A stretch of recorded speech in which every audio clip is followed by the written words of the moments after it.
Commençons avec les 7 familles de fromages français. En France, le fromage est presque une religion. Mais aujourd'hui, vous allez surtout apprendre à les reconnaître et à en parler comme un vrai français. D'abord, les authentiques. Ici, on parle de goût, de caractère et de patrimoine.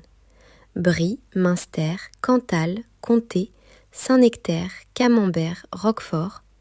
Ces fromages ne remplissent pas seulement votre assiette, ils racontent une histoire. Ils évoquent l'authenticité, le savoir-faire et la convivialité. Souvent AOP, ils revendiquent fièrement leur identité régionale. On les déguste sur un plateau, en fin de repas, ou simplement en grignotage. Un peu de pain, un peu de vin, et vous faites déjà un tour de France. Passons au bleu. Ces fromages ont un très fort caractère, et ils ne sont clairement pas pour les timides.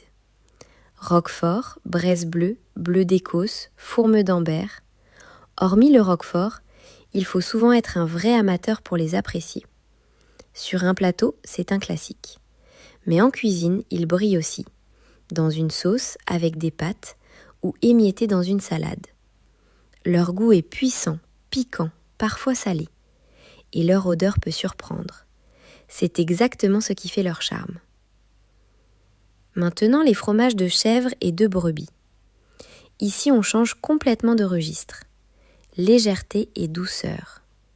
Bûche, Sainte-Maure de Touraine, Celles-sur-Cher, Crottin, Chèvre frais, une famille immense.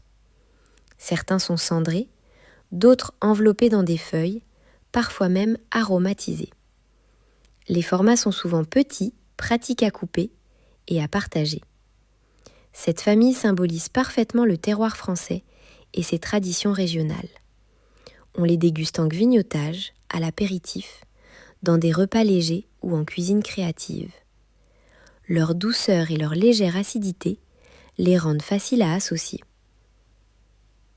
Place au fondu. Ici, on passe au côté ludique et familial. Fromage fondu en portions, fromage d'apéro, vous voyez exactement de quoi il s'agit. Format individuel, facile à ouvrir, facile à manger.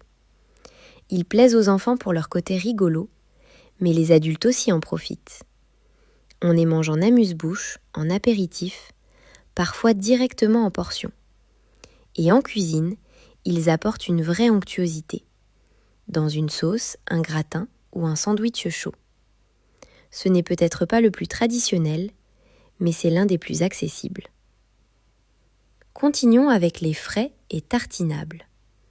Ici, fraîcheur, douceur et plaisir immédiat. Fromage frais nature, version aux herbes, à l'ail ou aux épices. Facile à étaler et encore plus facile à aimer. Très appréciés par un public jeune et urbain, ils séduisent aussi par leur côté léger et pratique.